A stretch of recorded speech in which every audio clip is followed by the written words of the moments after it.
அனைவருக்கும் இனிய வணக்கம். நான் உங்கள் பிரம்ம விஜயன். நம்ம இன்னைக்கு சனிப்பெயர்ச்சியோட பலன்களை பற்றி பார்க்கலாம். வருகிற மார்ச் மாதம் 2025 வருடம் 29ஆம் தேதி சனி பகவான் கும்பராசிலிருந்து மீனராசிக்கு பயிற்சி ஆகிறார். அப்படி பயிற்சி ஆகும் பொழுது அவர் ஒரு சில இடங்களில் இருந்தால் நன்மைகளும், ஒரு சில இடங்களில் இருந்தால் தீமைகளும், ஒரு சில இடத்துல நன்மையும் தீமையும் கலந்து கொடுப்பார். அது எந்தெந்த இடம்னு பார்த்தீங்கன்னா, சந்திரன் இருக்கின்ற ராசி, அதாவது ஒருவரோட ஜென்ம ராசிக்கு 3, 6, 11 இருந்தார்னா அதிக நன்மைகளை அள்ளி கொடுப்பார். அதேமாதிரி 12, 1, 2ஆம் பாவங்களில் நின்னா கடினமான காலமாக இருக்கும். கொஞ்சம் மனிதர்கள் கஷ்டப்பட வேண்டியிருக்கும். அதை 7.5 சனி அப்படின்னு நம்ம சொல்கிறோம். அதே போல் 4, 8ஆம் பாவங்கள் இருந்தால் தீமையான பலன்களையே வழங்குறாரு. 5, 7, 9, 10ஆம் பாவங்கள் இருந்தால் நன்மைகளையும் தீமைகளையும் அவர் கலந்தே தான் கொடுக்குறார். அதனால் இப்போ நம்ம இதை பார்த்து பயப்படணும்னு அவசியம் இல்லை. சனி பயிற்சி அப்படின்னாலே எல்லாரும் ஒருவித பயமும் ஒரு அச்சமும் கொள்கிறாங்க. சனி பகவானை பொறுத்த வரைக்கும் ஒரு தீயவர் கிடையாது. அவர் மனிதர்களுக்கு உண்டான வாழ்க்கையோட அர்த்தத்தை புரிய வைப்பவர். சனி பயிற்சி காலங்கள், 7.5 சனி காலங்கள், சனி தசா காலங்களில் ஒரு மனிதனுக்கு பழகிறவங்க நல்லவங்களா கெட்டவங்களா, அல்லது எது செஞ்சால் நல்லது எது செஞ்சால் கெட்டது அப்படின்றத புரிய வைக்கிற ஒரு வேலையைத்தான் சனி பகவான் பண்ணிகிட்ருக்கார். அதாவது உண்மை, நீதி, நேர்மை இதுக்கெல்லாம் கட்டுப்பட்டவங்களுக்கு பார்த்தீங்கன்னா சனி பகவான் எந்த தொல்லையும் கொடுக்கறதில்ல. அதே போல் தவறான வழிகளை போகிறவங்க, அகங்காரம் இருக்கவங்க, யாரையும் மதிக்காதவங்க, இவங்கள தான் சனி பகவானை பார்த்து பயப்பட வேண்டியிருக்கு. சரி, வாங்க நம்ம சனி பயிற்சி பலன்களுக்குள்ளே போகலாம். மேசராசி பலன்கள். மேசராசிக்காரங்களை பார்த்தீங்கன்னா 10க்கும் 11க்கும் உடைய சனி பகவான் 12ல் பயிற்சி ஆகிறார். ராசிக்கு 12ஆம் இடத்துல வந்துட்டாலே 7.5 சனி ஆரம்பம் அப்படின்னு நம்ம சொல்கிறோம். அதாவது 12ஆம் பாவம், 1ஆம் பாவம், 2ஆம் பாவம், ஒரு ராசிக்கு 2.5 வருடங்கள், அப்போ 3 ராசிக்கு 7.5 வருடங்கள். இது 7.5 காலம்.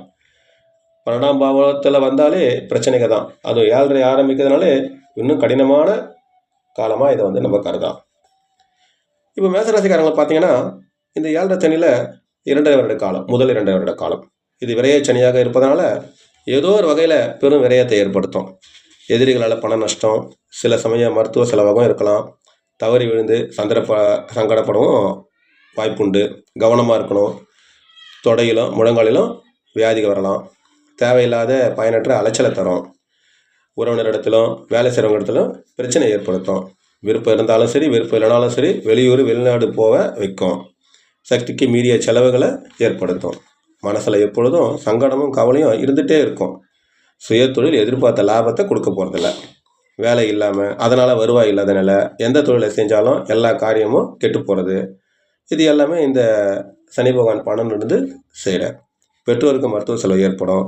சில கெடுபலன்களை கொடுத்தாலும் இந்த காலகட்டத்தில் வீடு கட்டலாம், திருமண செலவு செய்யலாம். அதாவது விரைன்னு சொல்கிறோம் இல்லையா, அது நம்ம சுப விரைவை மாற்றிட்டோம்னா நம்ம அந்த சங்கடங்கள்லேருந்து விடுபடலாம், சொத்துக்கள் வாங்கலாம். இது மேசராசிக்கு உண்டான பலன்கள். சரி, அடுத்து ரிஷபராசி பலன்களை பார்க்கலாம். 9க்கும் 10க்கும் உடைய சனி பகவான் 11ஆம் இடத்துல பயிற்சி ஆவதால் பல நன்மைகளை இந்த காலகட்டத்தில் கொடுப்பார். இவ்வளோ நாள் கஷ்டப்பட்டவங்களுக்கு நன்மைகளை அள்ளித்தர காலமாக இந்த காலம் இருக்கும். இப்போ பார்த்தீங்கன்னா ரிஷபராசிக்காரங்களுக்கு தனவரவு இந்த காலத்தில் அதிகமாக இருக்கும். பல வழிகளிலும் பணம் வரும். எண்ணிய காரியத்தை எளிதில் முடிக்க முடியும். புதுசாக தெம்பு கூடும். உயர்ந்த பதவிகளை அவர் தேடி வரும். பெரிய மனுஷன்ற பெயரும் அவருக்கு கிடைக்கும். முழுமையான சுக சௌக்கியமும் ஏற்படும். குடும்பத்தில் சுப நிகழ்ச்சி நடத்துறதுக்கு இது ஒரு சிறந்த நாளாக கருதப்படுது. சிலருக்கு அந்நிய பெண்கள் மூலம் லாபமும் கிடைக்கும். தவறான உறவுகளும் சிலர் மனம் செல்லக்கூடும். பல நண்பர்கள் கிடைப்பாங்க, அவங்களால உதவியும் கிடைக்கும். வீட்டில் தேவையான அனைத்து உணவுப் பொருட்களும், வசதியான வாழ்க்கை தேவைகளும் நிரம்பி இருக்கும். மூத்தவங்க வகையில் பரிபூர்ண ஒத்துழைப்பு கிடைக்கும். நம்பிக்கையுடனே முன்னேற்ற பாதையில் அடி எடுத்து வைக்கிற நேரம் இந்த நேரமாக இருக்குது. எண்ணெய் விலை ஈடேறும். இழந்த பொருள் மீண்டு வரும். ஒப்பந்த தொழிலாளர் உயர்வு கிடைக்கும். எல்லா வகையிலும் சனி பகவான் பார்த்தீங்கன்னா 11லேருந்து நல்ல பலன்களை தான் கொடுப்பார். சரி, அடுத்து மிதுன ராசி பலன்கள் பார்த்தீங்கன்னா இவர் இந்த மிதுன ராசிக்கு 8க்கும் 9க்கும் உடையவர் 10ஆம் இடத்துலேருந்து தொழில் வழி பாதிப்புகளையும் மனச்சங்கடங்களையும் ஏற்படுத்துகிற நேரம் இது. நீங்கள் விரும்பி போற்ற உறவுகள், கொள்கைகள், தொழில், பொருள் அனைத்திலும் ஒரு குறுக்கீடு இருக்கும். சேதாரத்தை ஏற்படுத்தும் காலம். அவமானம் அடைய வேண்டிய சில சந்தர்ப்பங்களும் ஏற்படும். உடல் பிரச்சனையால் வேதங்கள் அடையக்கூடிய சூழ்நிலையும் உண்டாகலாம். பதவி உத்தியோகத்திற்கும் பங்கம் வரும். வேண்டாத இடமாற்றமும் ஏற்படும். கவலை மிகுந்திருக்கும். வீட்டை விட்டு அதிக காலம் பிரிந்து வாழ வேண்டியிருக்கும். அலைச்சல் ஓயாத அலைச்சல் இதனால் கிடைக்கும். கலத்திரத்தின் மூலம் ஏற்பட்ட சுகமும் வீட்டோட அமைதியும் கெட்டு போகும். ஓயாத உழைப்பாக இருந்தும் வேலையை முடிக்க முடியாத ஒரு களைப்பு இருக்கும். அதுக்கு தகுந்த ஊதியம் இல்லாமல் மன கஷ்டத்தை ஏற்படுத்தும். லாபம் இல்லாத வேலைகளை செய்ய வேண்டியிருக்கும். இது மிதுன ராசிக்காரங்களுக்கு உண்டான பலன்கள். கடகராசிக்காரங்க 7க்கும் 8க்கும் உடைய சனி பகவான் 9ஆம் இடத்திலிருந்து அஷ்டம சனியில் ஏற்பட்ட காயத்துக்கு கொஞ்சம் மருந்து தடவுறதா இருக்கும் இந்த காலம். 9ஆம் இடத்துல சஞ்சரிக்கிற சனி பகவான் ஒரு சில காரியங்கள் நல்லபடியாக முடிக்கிறதுக்கு வழியை காட்டுவார். இதுவரை அஷ்டம சனியால் ஏற்பட்ட பகை மாறும். ஆனால் உறவினர்களுக்குள்ள மட்டும் பகை மாறுமானா அது சந்தேகம்தான். 9ல் சனி பகவான் நோய் நொடி உபாதைகளை குறைச்சிடுவார். வியாபார போட்டி அதிகரிக்கும். நீங்கள் இருக்க வேலையை தக்க வைத்துக் கொள்வது உங்களோட புத்திசாலித்தனம். புதிய உத்தியோக வாய்ப்புகளையோ ஊர் மாற்றங்களையோ ஏற்றுக்கொள்வது அவ்வளவா நல்லதில்லை. ஓரளவு வருமானமும் தேவைக்கேற்றபடி வரும். தெய்வீக வழிபாடு, தான தர்மம், ஆன்மீக முயற்சிகளுக்கெல்லாம் மிகுந்த உன்னதமான காலம் இந்த காலம். வெளிநாடு பயணம், ஒப்பந்த தொழிலில் மேன்மை லாபம் தரும். திருமணம் மற்றும் சுப காரியங்களில் ஈடுபட்ட தடை நீங்கும். கைகூடி வர காலமும் இதுவாக இருக்குது. திருப்பணி ஈடுபாடு, யாத்திரிக பயணத்திற்கு ஏற்ற காலம். இருந்தாலும் தந்தை இல்லைனா அவருக்கு சமமான ஒருவருக்கு அந்திம கடன் செய்ய வேண்டியிருக்கும். இது கடகராசிக்காரங்களோட பலன்கள். சிம்ம ராசிக்காரங்கள் பார்த்தீங்கன்னா 6க்கு 7க்கு உடைய சனி பகவான் உங்கள் ராசிக்கு 8ஆம் இடத்துல அஷ்டம சனியாக சஞ்சரித்து அலைச்சல் அதிகமாக தரப்போகிறார். அஷ்டமத்தில் அடி எடுத்து வைக்க சனி பகவான் எதையும் திட்டமிட்டு செய்ய முடியாத நிலையை உருவாக்குவார். இது நோய் நொடிகளுக்கு மிகவும் கொண்டாட்டமான காலமாகும். எனவே நோய்க்கான அறிகுறி தெரிந்த உடனே மருத்துவ ஆலோசனை பெறுறது நல்லது. 8ல் சனி பகவான் செய்யும் தொழிலில் வளர்ச்சிக்கான அறுபாடு பட வைப்பார். புதிய தொழில் முயற்சி எதுவும் செய்யாமல் இருக்கிறது நல்லது. எந்த காரியம் செய்தாலும் மிகுந்த கவனத்தோடு செய்கிறது நல்லது. குடும்பத்தில் சுப விரயம் அதிகரிக்கும். குழந்தைகளை வெளிநாட்டு படிப்புக்காக செலவு செய்ய வேண்டியிருக்கும். குழந்தையோட எதிர்காலத்தை கருத்தில் வச்சுட்டு வைப்பு நிதி போட்டு வைக்கவும் உகந்த காலம் இந்த காலமாக இருக்கு. பூர்வீக சொத்துக்கள் மீது இருந்து வந்த பஞ்சாயத்தெல்லாம் நல்ல முடிவுக்கு வரும். பெரிய மனுஷர்கள்லாம் முன்னின்று இந்த பஞ்சாயத்தை முடிச்சு வைப்பாங்க. பெற்றோர் உடல்நிலையில் கொஞ்சம் அக்கறை காட்டணும். இது சிம்மராசிக்கு உண்டான பலன்களாக சொல்லப்படுது. கன்னிராசி பலன்கள். கன்னிராசிக்கு பார்த்தீங்கன்னா 5க்கும் 6க்கும் உடைய சனி பகவான் உங்கள் ராசிக்கு 7ஆம் இடத்துல கண்டக சனியாக பயணித்து உங்களுக்கு சில சங்கடங்களை தரப்போகிறார். கண்டக சனியினால கவனம் அதிகமாக தேவைன்னு சொல்லுவாங்க. கண்டக சனி பகவானை கொண்டாடி வழிபட்டால் கவலை இல்லாத வாழ்க்கையை அமைத்து கொடுக்க என்பது அனுபவத்தில் கண்ட உண்மை. எதிலும் அகலக்கால வைக்காமல் இருந்தால் நல்லது. திருமண தடை, மனைவி மக்கள் பிரிவு, நண்பர்கள்கிட்ட விரோதம் மற்றும் பார்ட்னர்ஷிப் கூட்டாளிக்கிட்ட பகையினை ஏற்படுத்துகிற காலம் இது. இந்த சனி பகவான் வரவனை காட்டிலும் செலவு அதிகமாக கொடுப்பார். மருத்துவ செலவு கூடி மனசில் அமைதி இல்லாத ஒரு சூழலை உருவாக்கி வைப்பார். ஆனால் 7ஆம் பார்வையாக உங்கள் ராசியே பார்ப்பதால் சில சிறப்பான மாற்றங்களையும் உங்கள் வாழ்க்கையில் ஏற்படுத்த போகிறார். எதையும் யோசித்து முடிவெடுங்க. கொடுக்கல் வாங்கலில் கூடுதலாக கவனம் செலுத்துங்க. கண்டக சனி என்பதால் விபத்து ஏற்பட்டு செலவு அதிகரிக்க வாய்ப்பு இருக்குது. எனவே வாகனங்களில் செல்லும் போதெல்லாம் மிகுந்த கவனத்தோடு செல்லணும். முன்கோபத்தை குறைத்து கொள்வது நல்லது. வெளிநாட்டு வெளியூர் பயணங்கள்லாம் லாபம் கொடுக்கும். மாற்று இனத்தை வர கூட்டணியாக சேர்த்துட்டிங்கன்னா, அதை பார்ட்னர்ஷிப்பாக சேர்த்து தொழில் செஞ்சோம்னா சிறப்பாக இருக்கும். பூர்வீக சொத்தை விற்றுட்டு புதிய சொத்துக்கள் வாங்கக்கூடிய காலமாக இது கருதப்படுது. சரி, துலா ராசிக்காரங்கள் பார்த்தீங்கன்னா 4க்கு 5க்கு உடைய சனி பகவான் உங்கள் ராசிக்கு 6ல் அமர்ந்து ஆனந்தத்தினை அளிக்க போகிறார். சனி பகவான் 6ஆம் இடத்துல இருப்பதனால எதிரிகளோட வலிமையை குறைச்சிடுவார்.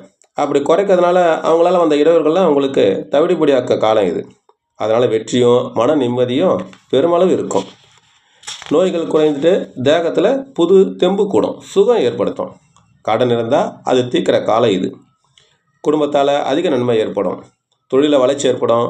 புதிய தொழில் தொடங்கலாம், அதுக்குண்டான வாய்ப்பு கிடைக்கும். தூரதர்ச பயணத்தால் நன்மை ஏற்படும். பட்டம், பதவி, வழக்கு இதெல்லாம் வெற்றி கிடைக்கும். நீண்ட நாள் நினைத்திருந்த எல்லா காரியத்தையும் இந்த காலத்தில் செய்து முடிக்கிற நேரம் இது. வருமான வகையில் உற்சாகமான போக்கு இருக்கும். கையில் பணம் ஏதாவது ஒரு வகையில் புரளும். வீட்டில் திருமணம், வளைகாப்பு போன்ற சுப காரியங்கள்லாம் நடைபெறும்.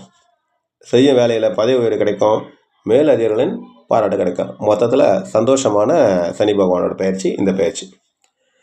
விருச்சிக ராசிக்காரர்களுக்கு பார்த்தீங்கன்னா 3க்கும் 4 கூட சனி பகவான் உங்கள் ராசிக்கு 5வது இடமான பஞ்சமஸ்தானத்தில் நிற்கிறதுனால எதை செய்யலாம் எதை செய்யக்கூடாதுன்னு தெளிவான சிந்தனையை கொடுக்காம அது கெடுத்து அனைவரோட கெட்ட பேர் வாங்க இருப்பார். விபத்து ஏற்பட்டு உடலில் ஏதாவது ஒரு ஈனத்தை ஏற்படுத்தும். பொருள் வகையிலும் எதிர்பாராத நஷ்டத்தையும் இழப்பீடுகளையும் செய்ய வைக்கும். மனைவி மக்கள் மீதான கவலை, அதனால் ஏற்படும் செலவு அதிகமாக இருக்கும். குழந்தைகளுக்கு மருத்துவ செலவு, கல்வி செலவு ஏற்படுத்தும். 5ல் சனி தீமையான பலன்களை சந்தாலும் குடும்ப உறுப்பினர்கள் உங்கள் குணமறிஞ்சு நடந்து கொள்வாங்க. ஓரளவு பணம் வரவு இருக்கும், தெய்வ வழிபாடு இருக்கும். இதை நம்ம சிறப்பாக செஞ்சோம்னா இந்த இந்த கஷ்டங்கள்லேருந்து விடுபடலாம். தேக்க நிலையில் இருந்த காரியங்கள்லாம் நடைபெற துவங்கும். தடைப்பட்டு வந்த திருமணம் நடக்க வாய்ப்பு அதிகமாக இருக்குது. கடிதம் மூலம் நல்ல செய்தி ஒன்று வரும். குடும்பத்தில் நிலவி வந்த குழப்பங்கள்லாம் தீர்வுக்கு வரும். உழைப்புக்கு ஏற்ற ஊதியம் கிடைக்கும். தனுசு ராசி பலன்கள் பார்த்தோம்னா 2க்கும் 3 கூடிய சனி பகவான் உங்கள் ராசிக்கு 4ல் நின்று அர்த்தாஷ்டம சனியாக மாறிட்டு அசுப பலனையை தரப்போகிறார். அரசாங்கத்தால் கெடுபிடியும் பகையும் இதனால் ஏற்படும். எதை எடுத்தாலும் பெரிய வம்பு, தகராறு, சிக்கல் இப்படியே போயிட்டுருக்கும். ஜாதகருக்கோ இல்லை அவரோட தாய்க்கோ மருத்துவ செலவு செய்ய வேண்டியது இருக்கும். சொத்துக்கள் வாங்கும்போது பத்திரங்கள்லாம் முழுமையாக படிச்சுட்டு எச்சரிக்கையாக இருக்கணும். வண்டி வாகனம் ரிப்பேர் அல்லது விபத்து ஏற்படும். எச்சரிக்கையோடு செயல்படினா நம்ம கஷ்டத்தை தான் அனுபவிக்க வேண்டியிருக்கும். தொழில் பந்தமாகும். எந்த புதிய முயற்சிக்கும் தோது இல்லாத காலமாக இருக்குது. கல்வியில் தடை ஏற்படும். இல்லடத்துல சுகம் இருக்காது. அலைச்சல் அதிகமாகும். திடீர் இடமாற்றம், ஊர் மாற்றம் எல்லாமே ஏற்படும். ஷேர் ஹோல்டரோட தங்கள் கணக்கு வழக்கங்களில் அடிக்கடிக்கு சரி பார்த்துங்க. ஏன்னா ஊழல் நடைபெறவும் வாய்ப்பு அதிகமாக இருக்குது. மகர ராசி பலன்கள் 1க்கும் 2க்கும் இடையே அதிபதியான சனி பகவான் உங்கள் ராசிக்கு 3வது ராசியில் முயற்சி வெற்றி தர சனியாக இருந்து பலவித சந்தோஷங்களை தரப்போகிறார். 7ரை சனி நீங்கி முழுமையாக விடுபட்டு வசந்த காலம் தொடங்குகிற காலம் அப்படின்னா இது மிகையே இருக்காது. எல்லா காரியங்களிலும் வெற்றியை ஏற்படுத்தி தரும். தடைப்பட்ட காரியங்கள்லாம் தடங்களின்றி நடக்க போகுது. உத்தியோகத்தில் பதவி உயர்வு கிடைக்கும், தலைமை பதவி கிடைக்கும், உடன்பிறப்புகளால் அதிர்ஷ்டம் இருக்குது, நண்பர்களால் உங்களுக்கு உதவி கிடைக்கும், பண வரவு நன்றாக இருக்கும், கைவிட்டு போன பொன் பொருள் திரும்ப கிடைக்கும், எந்த முயற்சியிலும் வெற்றி கிடைக்கும். பிள்ளைகளுக்கு எடுக்கும் கல்வி முயற்சிகள் எல்லாமே கைகூடும். தந்தை மகன் உறவு சுமூகமாக இருக்கும். சுப விரயங்கள் ஏற்படும். வீட்டில் சுபகாரியங்கள் நடக்கிற சிறப்பான நேரம் இது. கும்பராசிக்காரங்க பார்த்தீங்கன்னா 12க்கும் 1ஆம் உடைய சனி பகவான் உங்கள் ராசிக்கு 2ல் அமர்ந்து 7ரை சனியில் பாத சனியாக வந்து பண விரயத்தை ஏற்படுத்தி பொருளாதாரத்தை திக்குமுக்காட வைக்கிற காலமாக இருக்குது. அதனால் பார்த்தீங்கன்னா பிறருக்கு வாக்கு கொடுக்கும்போது நல்லா யோசித்து அதுக்கப்புறம் வாக்கு கொடுக்கணும். இல்லைன்னா அவள் பேர் தான் நம்மளுக்கு மிஞ்சம். தாயார், வண்டி வாகனம் இதுமாரிலாம் மிகுந்த கவனத்தை செலுத்தணும். பொருள் விரயம் அதிகமாக ஏற்பட்டு பணம் கைவிட்டு போகிறதுக்கும் வாய்ப்பு அதிகமாக இருக்குது. பேசும்போது எச்சரிக்கையாக இருக்கணும். தேவையில்லாத குழப்பத்தை ஏற்படுத்திடும். காலில் அடிப்படும், சுளுக்கு, புண்ணு, காயம், வாதம், முடக்கம் இதெல்லாம் ஏற்படலாம். உஷாராக இருக்கணும். விரக்தியை ஏற்படுத்தி தத்துவத்தை பேச வைக்கும். கடின முயற்சிக்கு பிறகு தான் சில முயற்சிகளில் வெற்றியை கொடுக்கும். சரி, மீனராசி பலன்களை பார்த்தீங்கன்னா 7ரை சனியில் இது ஜென்ம சனின்னு சொல்லுவாங்க. இதுவரை இருந்து வந்த 7ரை சனியில் விரயச்சனி விலகி ஜென்ம சனியாக வந்த சனி பகவான் பார்த்தீங்கன்னா இன்னும் தாக்கத்தை அதிகமாகவே கொடுப்பார். இந்த காலத்தில் யோசித்து செயல்பட்டால் சனி தர்ற சுப பலனெல்லாம் நம்ம பெற்றுடலாம். ஏன்னா ஜென்ம சனி தொல்லைகளையே அதிகம் வழங்குவார். காரணமற்ற பயம், பீதி மனசில் எப்போதும் தொடர்ந்து இருந்துகிட்டே இருக்கும். வீட்டில் இருப்பவர்களை எதுக்கும் திருப்திப்படுத்த முடியாது. உதட்டில் ஒன்று உள்ளத்தில் ஒன்று வச்சு பேசுகிறவங்க தான் அதிகமாக இருக்காங்க. தலை சம்பந்தப்பட்ட உபாதைகள்லாம் ஏற்படும். குடும்பத்தை விட்டு சிலர் போயிருக்கவும் கூடாது, வெளியே போயிருக்கவும் கூடும். நெருக்கமான உறவு அல்லது நண்பர் ஒருவருக்கு மரணமோ அல்லது மரணத்துக்கு சமமான நோய் அல்லது தொல்லை ஏற்பட வாய்ப்பு அதிகமாக இருக்குது. வம்பு, வழக்கு, கோர்ட்டு கேஸு, ஜெயிலு இதெல்லாம் ஒரு சிலருக்கு கிடைக்கிறதுக்கு இது காலமாக இருக்குது. செய்தொழிலில் அலைச்சல், அலுவலகத்தில் வேலைப்பளு, உற்பத்தி தேக்கம், பயணம் தடை, அதிகாரிகளால் அவமதிப்பு, கெடுபிடி இதெல்லாம் ஏற்படும். மனைவி இல்லைனா கணவர் மூலம் ஓரிரு நன்மைகள் கிடைக்கும். உடன் பிறந்தவர்களும் கொஞ்சம் உதவுவாங்க. மொத்தத்தில் தொல்லை அதிகமான காலம் என்பதால் எந்த காரியத்தை செஞ்சாலும் பலமுறை யோசித்து செயல்பட்டால் நல்லது. முதியவங்களுக்கு உதவி செய்யுங்க, அவங்களோட ஆசையை பெற்றுக்கொள்ளுங்க. இப்போ நம்ம இது வரைக்கும் பார்த்த பலன்கள் எல்லாமே பொதுவான பலன்கள் தான். உங்கள் ஜாதக கட்டத்தில் கிரக நிலையை பொறுத்து இந்த பலன்கள்லாம் ஒரு சிலது மாறுபடும். இந்த வீடியோ உங்களுக்கு பிடிச்சிருந்ததுன்னா சப்ஸ்கிரைப் பண்ணுங்கள், ஷேர் பண்ணுங்கள், லைக் பண்ணுங்கள். நன்றி, வணக்கம்.